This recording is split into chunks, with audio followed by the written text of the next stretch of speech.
तुला शिकवीन चांगलाच धडा या मालिकेच्या आजच्या भागात आपण पाहणार आहोत. चंची लपत-छपत ओंकारचा गाडीवर असणारा फोन घेण्यासाठी चाललेली असते आणि ती त्याचा फोन हातात घेणार इतक्यात ओंकार फॅक्टरीमधून पुन्हा बाहेर येतो. त्यामुळे चंची घाबरून लपून बसते, तर ओंकार त्याचा फोन घेऊन पुन्हा आतमध्ये निघून जातो. त्यामुळे चंची वैतागते आणि मग त्यानंतर ती हळूच ओंकारच्या पाठोपाठ जाते. तर दुसरीकडे शिवानी अक्षराला विचारत असते की वहिनी, तुम्ही प्लीज व्रताचं जेवण कराल का? मात्र त्यावर अक्षरा काहीच उत्तर देत नाही. ती फक्त खाली मान घालून उभी असते. तर शिवानी म्हणत असते की वहिनी, मला माहीत आहे तुम्हाला घरी जाऊन सुद्धा जेवण करायचं असेल, पण प्लीज इथे जेवण करा. माझी इच्छा आहे की तुम्ही इथे जेवण करावं. आज तुम्ही पहिल्यांदाच इथे आलाय.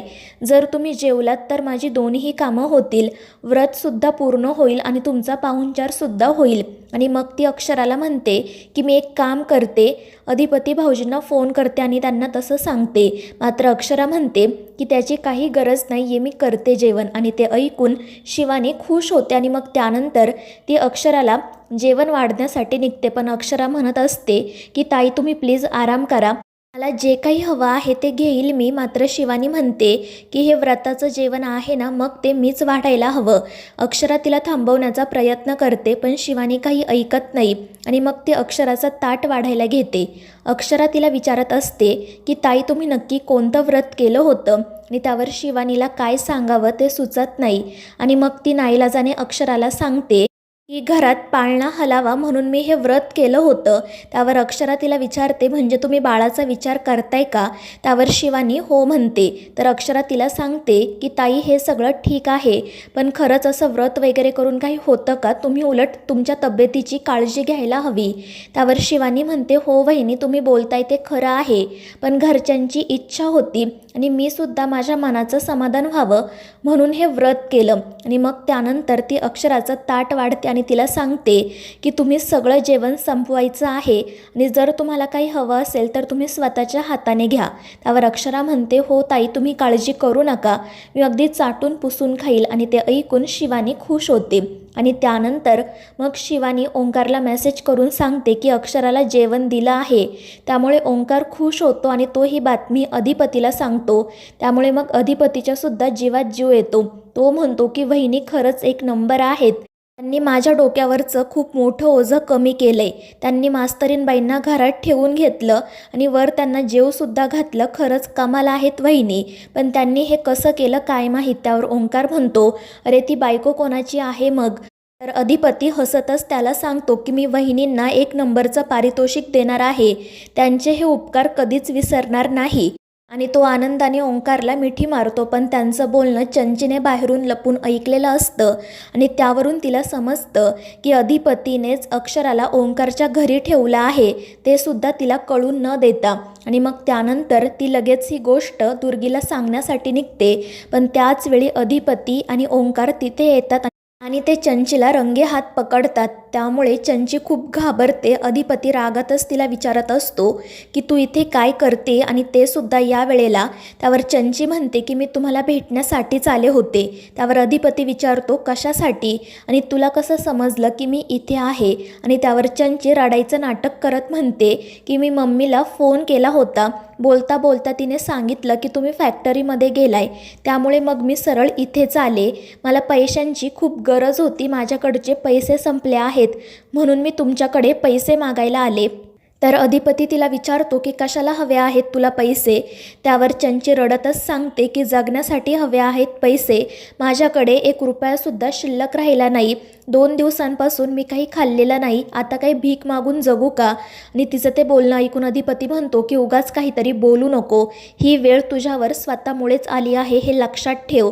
ज्या काही चुका केल्या आहेत त्यामधून काहीतरी शिक आणि पुन्हा अशा चुका करू नको. आणि त्यावर चंची रडतच हो म्हणते.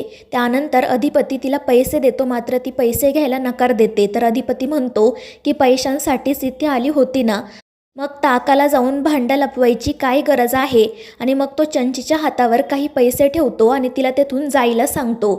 मात्र चंची त्याला विचारते की अधिपती, तुम्ही मास्तरीणबाईंना घराबाहेर काढलं आहे का? आणि तिचा तो प्रश्न ऐकून अधिपती खूप चिडतो. तो म्हणतो की तुझा आमच्या घराशी काही संबंध नाही आहे हे लक्षात ठेव. तू स्वतःकडे लक्ष दे, उगाच आमच्या घरच्या भानगडींमध्ये नाक खुपसू नको. आणि त्यानंतर चंची तेथून निघून जाते. तर अधिपती ओंकारला म्हणत असतो की या चंचीकडे बघून 2 सेकंदांसाठी मला मास्तरीणबाईंचीच आठवण झाली.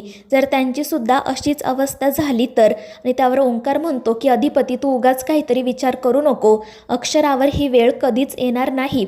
तर दुसरीकडे अक्षरा शिवानीला विचारत असते की ताई ते खरंच व्रताचं जेवण होतं ना, तुम्ही माझ्याशी खोटं तर नाही ना बोललात मी जेवावं म्हणून. आणि त्यावर शिवानी सांगते की नाही ताई, मी असं का करेल, तुम्ही जेवण करावं अशी माझी खरंच इच्छा होती, पण ते व्रताचं खोटं नव्हतं. आणि ते ऐकून अक्षराला आनंद होतो. तर दुसरीकडे अधिपतीने ओंकारला सांगितलेले असते की आता तू वहिनींना फोन कर आणि आपलं जसं ठरलं आहे तसं त्यांना सांग. जरी फोन मास्तरीणबाईंनी उचलला तरी घाबरू नको. आणि मग ओंकार शिवानीला कॉल करतो. ते दोघेजण नाटक करत असतात. ओंकार सांगतो की मी आता फॅक्टरीमध्ये आलो आहे. त्यावर शिवानी म्हणते की अरे या वेळेला तू फॅक्टरीमध्ये का गेला आणि आता तू बेळगावला का चाललाय. आणि ते ऐकून अक्षराला तर धक्काच बसतो. ती म्हणते की ताई फोन माझ्याकडे द्या, मी बोलते भाऊजींसोबत. आणि मग ती ओंकारला विचारते की भाऊजी तुम्ही कुठे आहात, ताईंना रस्त्यात चक्कर आली होती.